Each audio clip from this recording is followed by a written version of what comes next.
else has kind of fallen by the wayside recently? My Tumblr blog. I need to spend some quality time with the Q.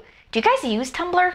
Anyway, today we're talking about the new adult contemporary romance and also randomly the nonfiction books I read in September.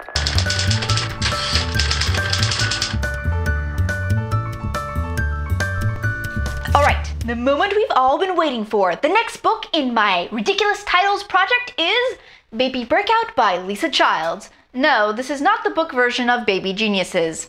It's actually worse than that. The baby isn't even the one being broken out. The male lead breaks out of prison, goes to find the woman who should have been able to provide him the alibi for the murder he did not commit, that he went to prison for. Turns out she had his baby.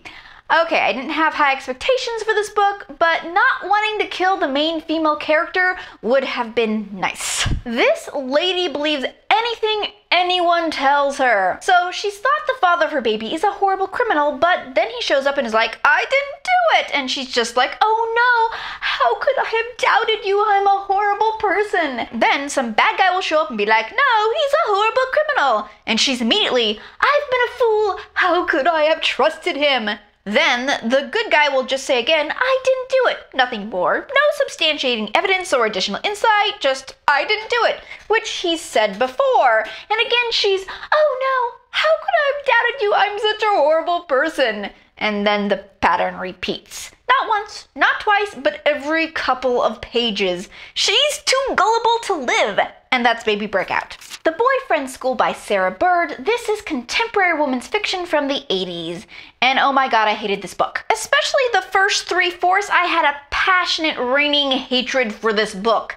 I actually liked the concept of the last quarter of the book, but I didn't like the main character and I did not like the writing style. Gretchen Greiner is a photographer for a third-rate Texas newspaper called The Grackle. She's also sleeping with her truly skin-crawling boss, and then she gets assigned to cover a romance writers convention. It goes from there. One More Chance Book 2 in the new adult Chance series by Abby Glines, which is just a continuation of all the Rosemary Beach books. Now, none of Abby Glines' later books compare to Fallen Too Far, Rushed Too Far, and Never Too Far.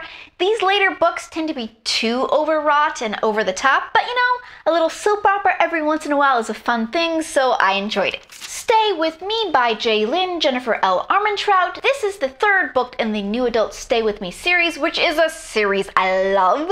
I had this one pre-ordered for my Kindle, so it showed up the day it was released, which was September 23rd. I read it over the next 2 days, and I swear Past Me is going to time travel here and slap me for saying this, but I didn't like this one. The first part wasn't sexy to me. It pushed way too far over that no consent line for me. But even without that, I had a kind of hard time liking the male lead. Well, I guess I can't like all of J. Lynn's books, and there are plenty of other J. Lynn books I adore, so... Devil in the White City by Eric Larson. This is a nonfiction book about the Chicago World's Fair in 1893. Most of it is about the architects who built the fairgrounds, but a part of it is also about a serial killer who built a murder hotel during this time.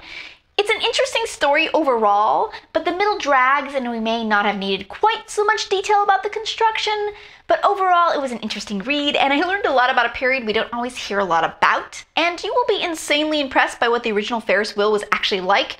And plus, do I need to repeat Murder Hotel? Okay, I guess in closing, I'm going to need another nonfiction book to read. Do you guys have anything to recommend to me?